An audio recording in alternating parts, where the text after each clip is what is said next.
Puck Time, Thursday, brought to you by the San Diego Chargers. That's a joke.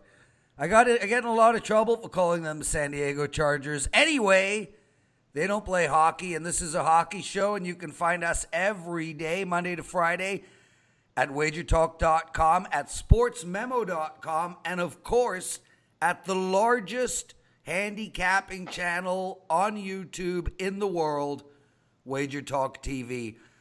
No Alex B. Smith today. He emailed in sick. Carm is taking his place. Backup goalie, Carm. Nice to see you. How's it going, guys? Good to be here. And the legend. I was going to say he's even hotter in hockey than I am.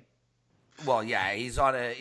Well, we'll talk about it in a sec. The legend, Dave Cokin, wearing baby blue. Dave, you matched your hat to your hoodie. Not bad. How many of those hats do you have? Oh, I don't know. Must be 40. Oh, okay. Let's move on. Okay, so basically, they look so idiotic on me. The structure of the show is simple. We're going to talk 4 to 6 NHL games, and then at the end of the show, we are going to do what has now been retitled The Last Minute of Play, where we will run down the whole board real quick. No analysis, just a straight bet. But before we get into anything, I do a bunch of shows on YouTube. I have the Morning Joe and the Pro. Today's show is going to be phenomenal. We have Bobby Liggs with us, one of the most colorful characters out there. We also do the NFL Presidential Address with Kelly, probably the most watched show in the handicapping space in the world on YouTube. I don't want anyone to tell me about ESPN. And we do Puck Time. And we get comments, and a lot of comments, hundreds and hundreds of comments. And I love all of them, and I appreciate them, and I respond to them. But we have a lot of haters, and I have a message to those haters. And I'm not going to say it. Figure it out.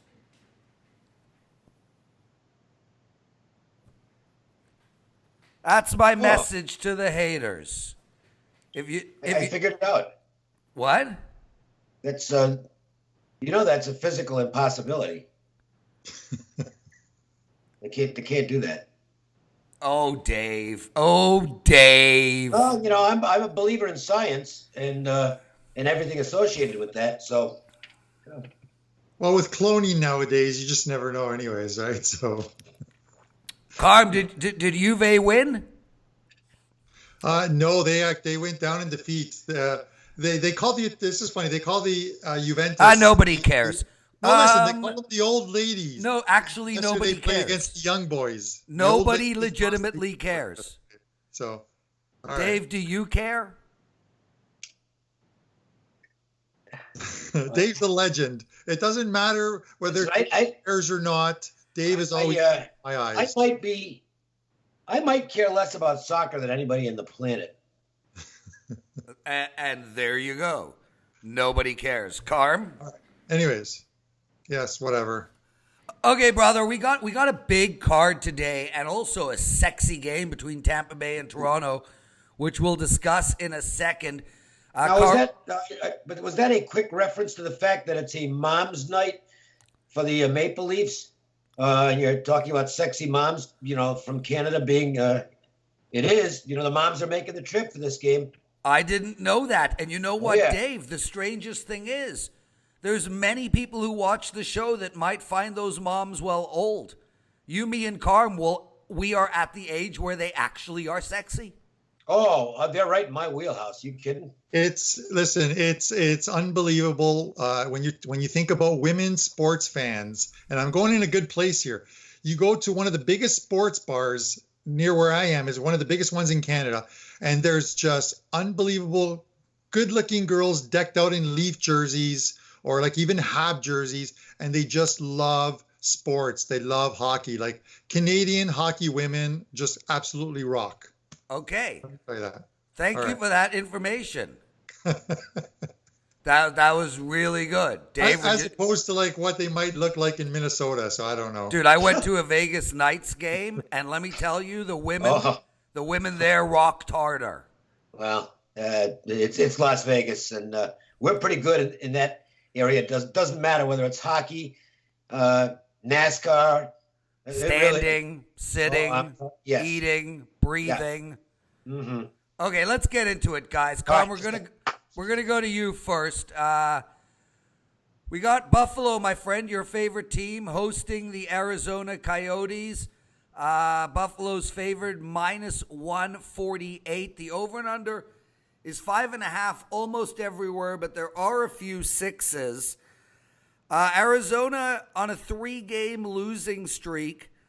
Buffalo did win their last game in overtime against the Kings, but before that had lost 5 in a row. Yeah. The shine is off the Sabres. The shine was never on the Coyotes. Where are we going in this game? Like, listen, we talked about the Sabres a bit yesterday, but yeah, you know what? Arizona is coming off like 3 straight losses, but this comes on the heels of like winning 4 straight.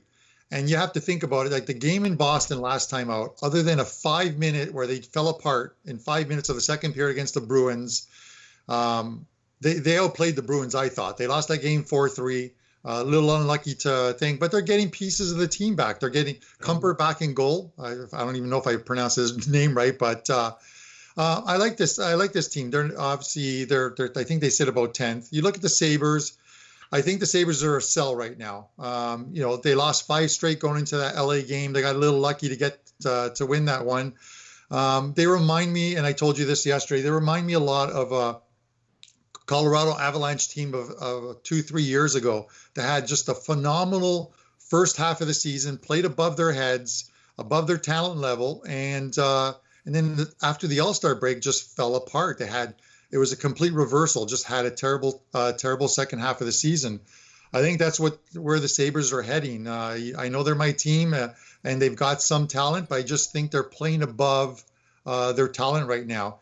I think the Coyotes are plus 133 tonight. I think they're a live dog at 133. I would lean on Arizona here. I have no thoughts on the total whatsoever. I have some thoughts on the total. Before we get into that, though, Carm, you won your hockey game last night. Calgary over the total. It was an easy winner done in the second period. 11-0. 11 straight, yeah, 11 straight. It's been it's been a good run. There were a couple of games I liked tonight, but I just there's a little bit of uncertainty, and I just don't want to put a game out if I'm not 100% completely confident on them. I'll still play them, but if you're putting them out for our followers out there, and if you're putting them out for guys who are buying picks, you've got to be certain that you like a game before you can put it up there to sell. So. I'm passing on tonight's card, and we'll be back tomorrow.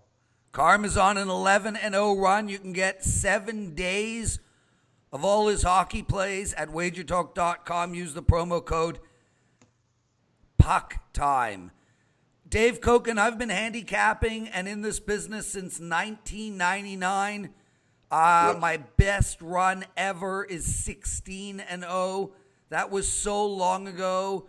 I actually can't even remember what sport it was in. I haven't done an 11-0 in at least a decade. What's your largest win streak? 16 college football, 1987.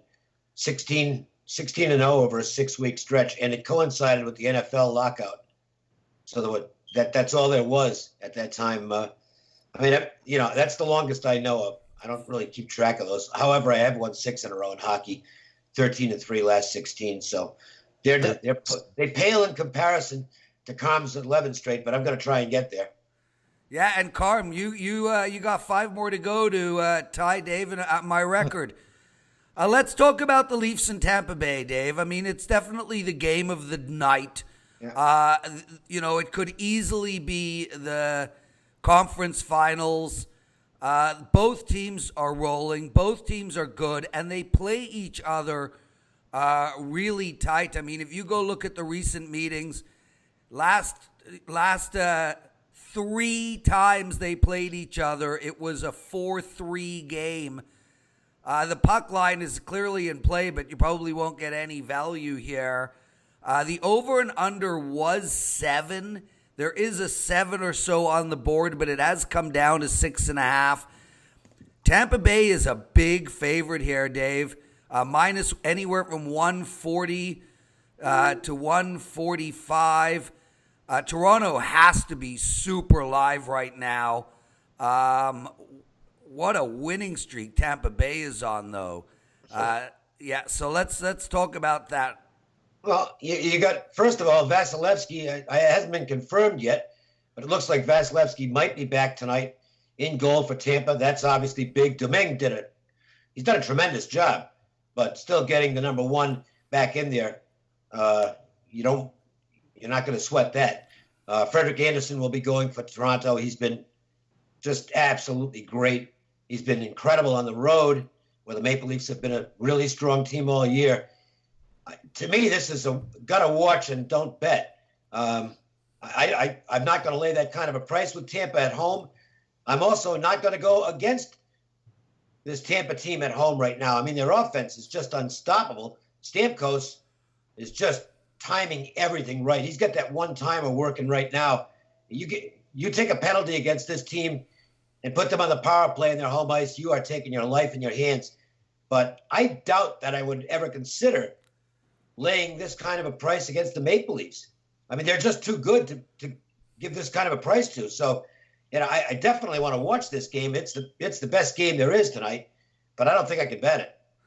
Yeah, hey, I mean, Dave, look, Dave, just to let you know, sorry to jump in, guys, but Vasilevsky is confirmed as the starter tonight. If you have to bet this game for some reason or other, I think the play is on the over. This game has gone over many times, 3 in a row, this matchup. The problem here, however, is Tampa Bay is just, they're a perfectly assembled team right now. This team can score 6 goals any night, and they can keep the other team out of the net. I mean, that's really where they are better than Toronto, is keeping the other team from scoring. A hell of a matchup. I'm excited to watch this game. It's a good thing I have 2 televisions in my house, because I'm obviously watching the Chiefs game as well. Going back quickly to the Buffalo game, because I forgot, I apologize. My free pick today is the over in that game, over 5.5 goals.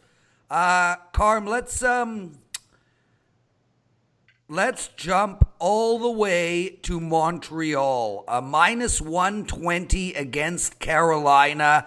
I have a play on this game. It's up at WagerTalk.com. It's the only game I'm actually betting money on tonight.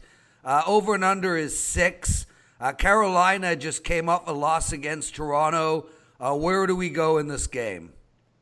Yeah, before we went on air, I checked. I had the Habs at minus 114. Carolina was plus 103 with a total of 6. The over was 108, but it has been moving. But I know the Canes have dropped 4 of the last 5. That they're struggling offensively. They've got 7 goals in their past 5 games.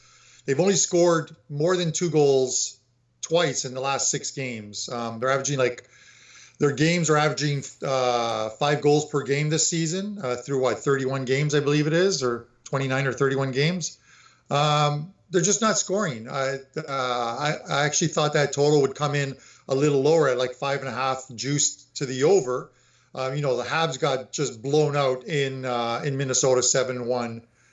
They allowed 4 power play goals to the Wild. And this was on the heels of a 3-game win streak. But again, you have to look at who they're playing. They won three in a row, but 2 were against Ottawa. One was against Chicago. And we don't have to tell you how those teams are doing right now. They're just not doing very well. I think the Canadiens are a sell, much like the Sabres.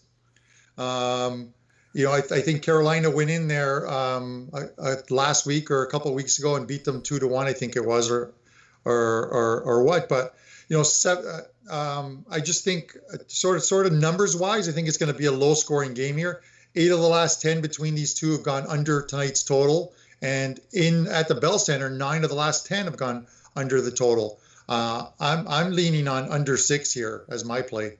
Okay, thanks so much, Carmen. I got to tell you, dude, you really have the best noggin ever. It reminds me of like the roundness of a bicep. You know? Maybe the beauty of a tricep. Oh, sorry, I got lost. I got lost in myself. See, you got to go to the gym every morning. I was doing this, Dave. I was just going to say that to you, actually, but good minds, brother. Good minds. Get ahead of me. Double Nespresso. If you don't have an espresso machine and you drink coffee at home, I don't get it. Puck time, boys, every day up at around 1 p.m. Eastern, brought to you by Nespresso. You're just trying to get some free stuff from them, I'm pretty sure. Dave. and they're gonna show you that shirt when you ask for it. So yeah, that they are, brother. That they are. Dave, I want to talk to you about this Edmonton-Winnipeg game. 71% of the general public are on Winnipeg. They're one of the best teams in hockey. The line's all over the map. You can get Winnipeg as low as 180 or as high as minus 222. The over and under is 6. Not across the board. There are a few 5.5s. Look, these teams play each other close. This is a hell of a rivalry. Edmonton is on a 4-game win streak. They're actually putting pucks in the net. If there is one very live dog tonight, I think this is it. This number is massive. Well, they're a great team. The Jets they're really good. And Edmonton is playing well. And I've had them a couple of times, I'm happy to say, and have cashed tickets with them. But see, what's interesting here is when you're on the road, you're less likely to be able to control the pace and the tempo. And Winnipeg's going to try and speed them up here. Edmonton's playing that sound positional Hitchcock hockey right now. Yep. It's working for them. But what happens in a game where it gets to be a little more open ice, which I think it probably will tonight at Winnipeg? The Jets are going to come out flying. That crowd's going to be nuts. That's a really good home crowd up there now that this team is relevant. And I think the Jets are going to be able to speed them up, in which case, once you get past the McDavid line, Edmonton has trouble keeping up. Well, they're probably the slowest team in the league with the fastest player in the league. They just don't have a lot of speed, and I think that's going to get them in trouble in this game. I understand the value concept with Edmonton because they're really hot right now, winning 4 straight, playing sound positional hockey, and it looks tempting to take that kind of money on the road, but I think the Jets are going to win the game. It's not one I'm going to play because I'm not laying in the $2 range, especially against a team that is playing well. But I would, if you give me the game at Pick'em, I'd be all over Winnipeg. Yeah, look, but it's not at a Pick'em, Dave. And the bottom line is the idea is it's not just value. No, they have to win. You're going to try and pick the winner of the game. And to me, the winner of the game, when I model this, when I do my projection, there's no question about the winner of the game. I mean, it's pretty big. I make it about 160. So to me, there's just not enough value with a team I feel good about their chances of winning. So to me, I can't play this. He's Dave Cokin. We got Carmine Bianco sitting on an 11-0 hockey run, and I'm the Prez. Guys, it's the last minute of play. Why is hockey the only sport that does that? No, basketball does. NBA does 2 minutes. Oh, they do. That's right. Can you imagine in football, like in the middle of a play? No, Rogers drops back, about to throw, coming over the speaker. It's the last minute of play. I grew up in Providence, and we had our public address announcer for the AHL games. There was an old guy named Jack Cleary, and he still had what I think is the best call of all time. He had a really gravelly voice, even more so than mine. The guy had been smoking 19 packs of cigarettes his whole life, and he go 1 minute, and the crowd would go nuts. And that was really all there was to go nuts about because the team usually absolutely sucked. Great I have story, one favorite Dave. call. It's in baseball. I will never forget this. This is the funniest call ever. Is Cubs game? Harry Carey calling the game. It was extra innings, and he just goes, "The bases are loaded, and so am I." I think it was the fucking best call ever. Okay, there we go. Now let's get into the last minute of play. Okay, we're going to throw these games at you one at a time. We've already spoken about Buffalo, Arizona. Carm, Los Angeles against Columbus. Columbus minus 217. Even money, give or take, on the puck line. And the over and under is 6. What do you like? I actually like the under 6 in this game, in the Columbus game. Okay, let's move on. We've spoken about Montreal and Carolina. We've spoken about Toronto and Tampa Bay. Dave, Cokin. Nashville, a huge, huge favorite, minus 220 against the Canucks. Over and under is 5.5. And again, close to an even puck line. What do you like? If I had to play it, I'd go over. Carm, Minnesota against Florida. Minus 172 for the Wild. Over and under is 6.5, which has been moved up from the opening number of 6. What do you like? Yeah, you know what? I actually I played this one earlier, and I actually took the Florida Panthers. I got them at plus 149. You can get them now at plus 145. San Jose, Dallas, Dave. Over and under is 6. San Jose plays to the under. Dallas plays to the over. San Jose is minus 222. I'm telling you Dallas is the play here. What do you think? I have no interest in Dallas on the road. You can have them. They're all yours. Thank you, Dave. That's so sweet of you. They're only 9-8 on the road, like actually winning. All I know is I saw the typical Dallas Stars last night. Anaheim went to sleep in the second period. Dallas gets 3 straight goals. They're up 3-1. They end up getting beat 6-3. Yeah, they could have. I agree with Dave there. I was watching the game as well too. They looked pretty good at 3-1, but they pretty much tanked it after that. While you guys were watching hockey, I was watching The Equalizer 2. Came out on demand. Not as good as The Equalizer 1, but Denzel. I mean, geez, please don't age, Denzel. Don't age. I mean, we need you forever. I love that man. I love his silent broodingness. Anyway, I do recommend the movie. I give it a presidential 7.1 out of 10. And to all the haters out there, we end the show with... See you tomorrow. And make sure to watch Morning Joe and the Pro tomorrow. I got Marco and Drew, and we're doing the bowl games. All of them, start to finish. Goodbye, everyone. Thanks for watching.